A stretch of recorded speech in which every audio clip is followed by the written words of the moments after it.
Let me welcome you to this introductory message regarding my YouTube channel, the Mango Tree Dialogues. I think first I should say something about myself. My name is Ralston Nemhard, Reverend Ralston Nemhard, and I have been a priest in the Anglican slash Episcopal, if you're in North America, or the Church of England, which is the original name coming from England. I'm now retired, and I've been concerned about a number of things, and the channel will be reflecting what have been, in a sense, my appreciation of a number of things in my own experience over the years, and also what is current as they impact not only my life, but I would like to think the lives of others. You may ask a question, why Mango Tree Dialogues? And I think a little explanation is necessary here. Because I've been asked a question, why Mango Tree Dialogues? Why not coconut tree or any other tree for that matter? But there's a story behind this, and I would just like to tell it to you very briefly. I live in this state of Florida, and from time to time, we get some very deep freezes. We haven't had one for quite a while, and because the years have gotten hotter and hotter and hotter due to what we know to be climate change. But I planted a mango tree in my backyard. It's very small and it grew. And one of these seasons, we had a very hard freeze. And when you have a hard freeze, small plants tend to take a battering. And so the plant died, or so I thought. And I went out there one day and I saw it and I said, I need to pull this. There was just a little brown stalk in the ground. And I said, I need to pull this up because my children, may be playing in the backyard as they did so many times. And I said they may just stub their foot against this thing and hurt themselves. So let me pull it up. And so I bent over and put my hand on it. And as I was about to pull it, it's like a voice went off in my head. I don't think it was a voice from the Almighty or some other extraterrestrial, experience. But it was just a thought that just hit me. Leave it, because there may be roots that it has, that could spring up again. And that's why I left it. I went back out there. This was around January. And by March into April, I went back out there and I saw a nice shoot coming out of the ground right where the mango tree was. It had sent up a very nice shoot. And I said, wow, what if I had pulled it up? And to cut a long story short, as they say, the tree has now grown into a very big tree and has gone on to bear so many different at different seasons, so many fruits. As a matter of fact, last year it bore so much that there were branches that were laden with mango that were torn off because of the weight of the mangoes on those branches. And if you see, look at the background, you're looking at that mango tree that I thought had died and that sprang back to life, and the vitality that it has. And when I thought about this, I said this is a perfect indication of what the resurrection is. As a matter of fact, I've used it in many many of my sermons on the resurrection, because it is about something that has died and has come back to life, or something that appears to have died and can live again. But how I try to see it in terms of people's experience and my own experience. That there are times when we are told that, we cannot amount to anything much, or that we might have been glowing at one point and our light is dimming. And there are people who have given up on us and say that, you will never make it. Or we get all kinds of negative things that come at us from the doomsayers that try to negate the good things that can happen in our lives. There are times that you and I also feel very despondent about life itself and would want to give up. We think that something has died inside of us, something has withered in us, and there's no possibility, there's no chance of us ever making it. And then I remember the experience of this mango tree, and it tells me about the resilience of this tree. We all know mango trees. We know how resilient they are, whether once they have grown into maturity.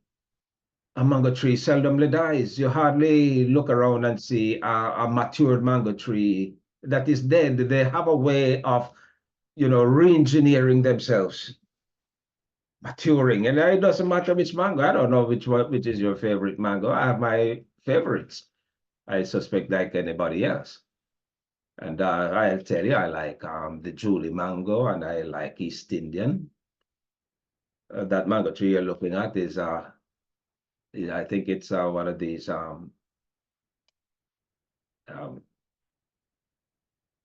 Big Red Tommy Atkins, I think it is. And I'm telling you, it is one of the most delicious fruits. Many people have tasted of it and have exploded in gratitude for tasting something like that. As a matter of fact, how I eat it is to eat from the very skin of the mango, wash it very nicely and to eat into it. The only thing I don't eat is the seed. But it is so delectable, to eat. Right, but to go back to the experience, you see, there are times when our lives need to experience a new renaissance, a resurrection. And so the idea of Mango Tree Dialogues springs from this thinking that in each one of us, there lies that sometimes that hidden thing that we have not yet discovered about ourselves that can make life for us far more meaningful than it perhaps is at the present time. So resurrection, resilience, strength. This is what Mango Tree Dialogues is going to be about. And so there's Mango Tree and you ask dialogues. Well, whether we know it or not, we are in constant dialogue with people. I guess we start with ourselves. In the morning, we look in the mirror and we're shaving or we're brushing our teeth, and sometimes there's something that might be bothering us and we're having a conversation with ourselves.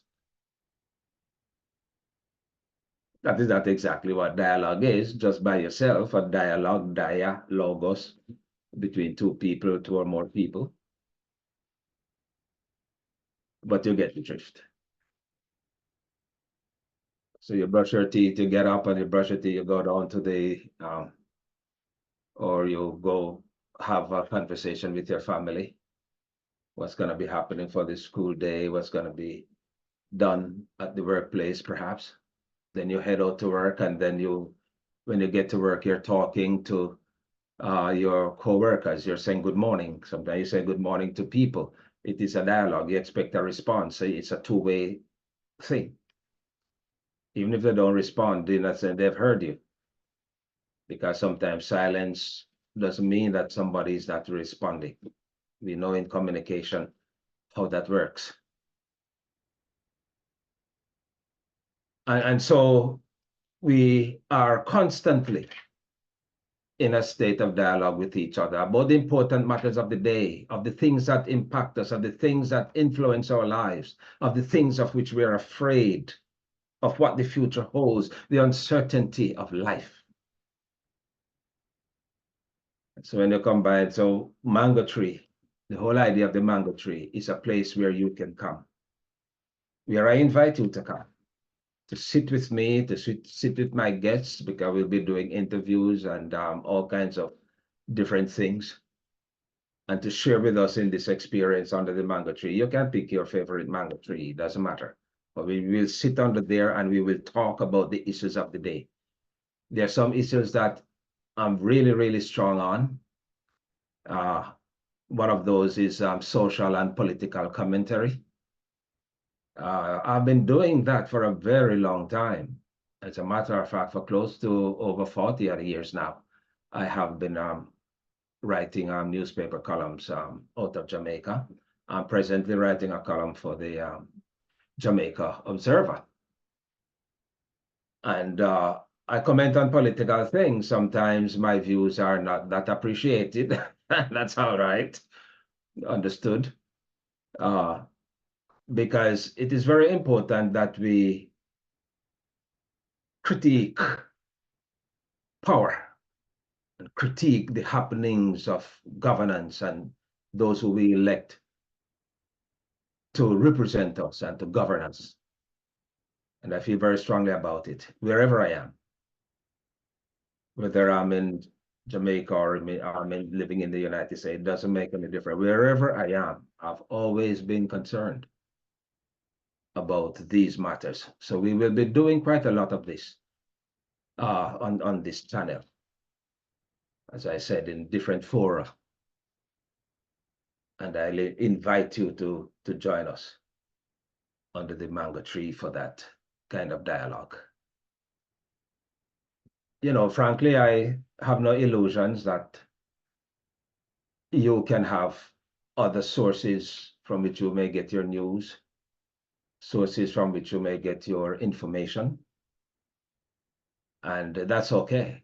But when you join me, I would like to let you know that I'm really grateful that you thought that of all the offerings that are there, you could find a place to sit with me under the mango tree. And so I welcome you. And I'd like to promise one thing.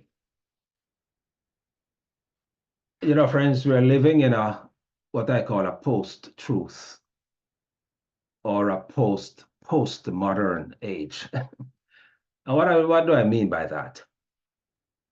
We are living at a time where people no longer subscribe, many at least, no longer subscribe to the notion of fact-based evidence and the truth that arises from fact-based reality and experience. There are those who speak of alternate realities, alternate truths. One of the sad things is that we are experiencing today, and even more so as the internet has taken its grasp on society and on human hearts, is that there are many people who believe that their opinion is fact. And it has been said that, you know, you're entitled to your own opinions, but you're not entitled to your own facts. Facts are what they are. They're stubborn things. But you can't just come and say that because you believe that something ought to be so and so, that it is so. Let me give you a simple illustration here. I have in my hand a water bottle and a flashlight.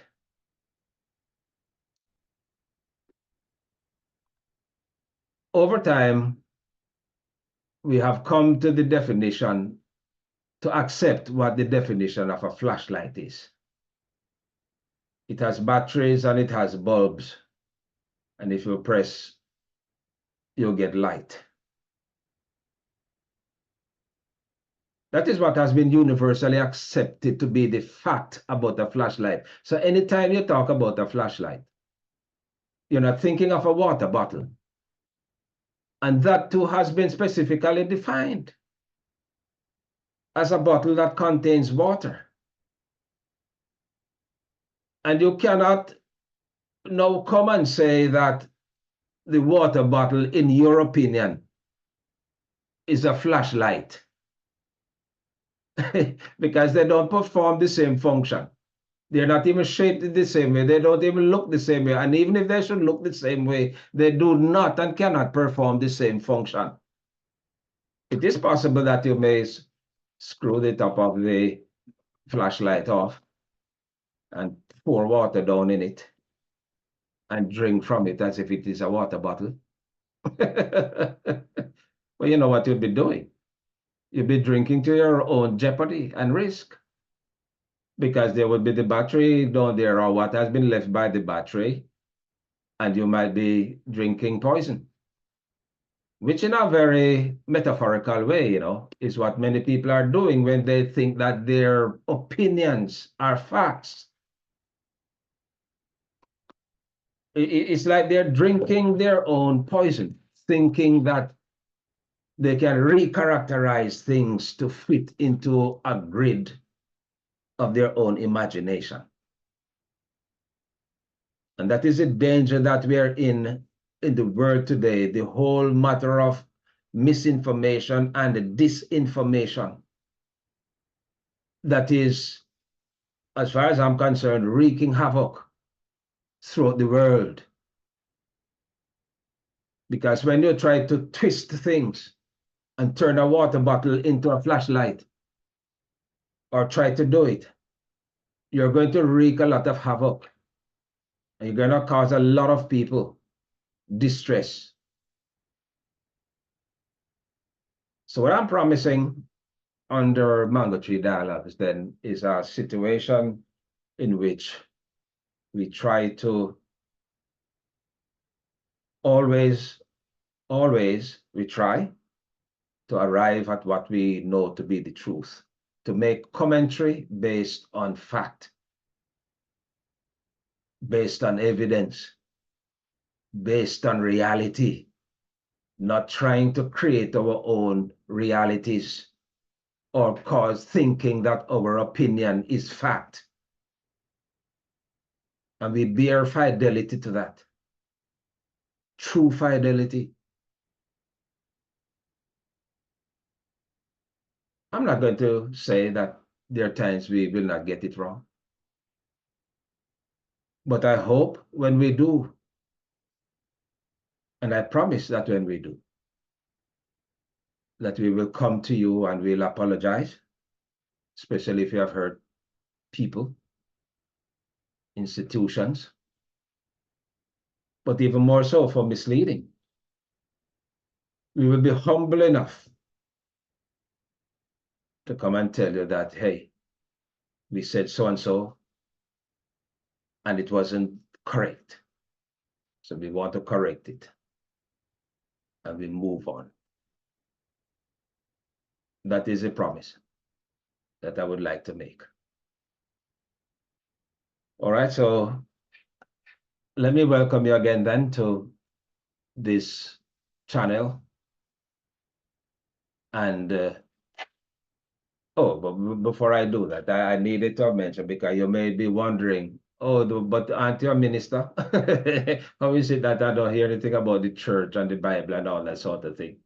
And frankly, some people have criticized me about that in many of my articles, because I tend to speak more about the political, economic, and other social things, and sometimes hardly mention the church.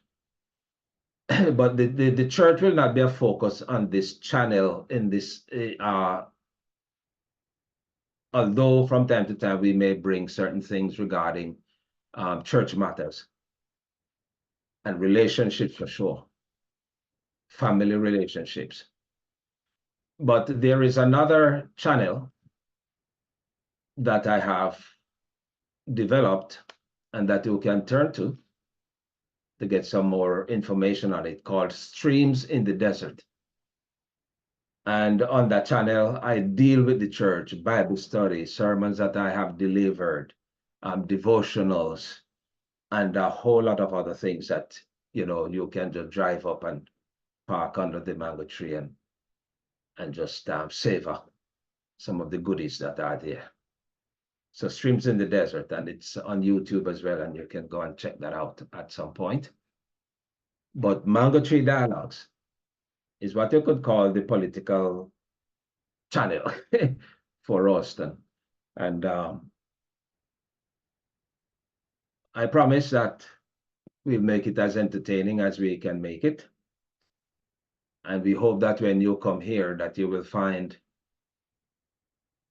no intimidation in expressing what you think, because we wanted to challenge views that we have, to write in and to challenge, and so that we can, we are having a dialogue. We don't talk enough with each other anymore. We regard the other person as the other.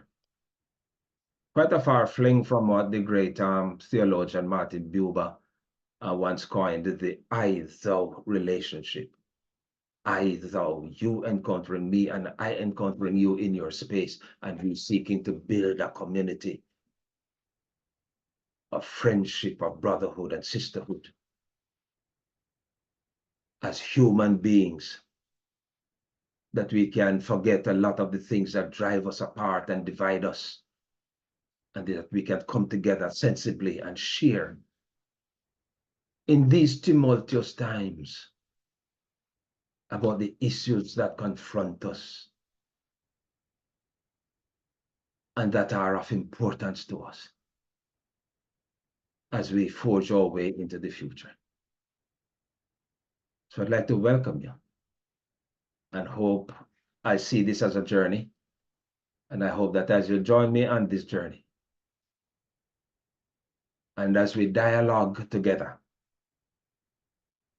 we can fulfill for each one of us the kind of meaning and purpose that was intended for us as human beings by the creator of the universe himself.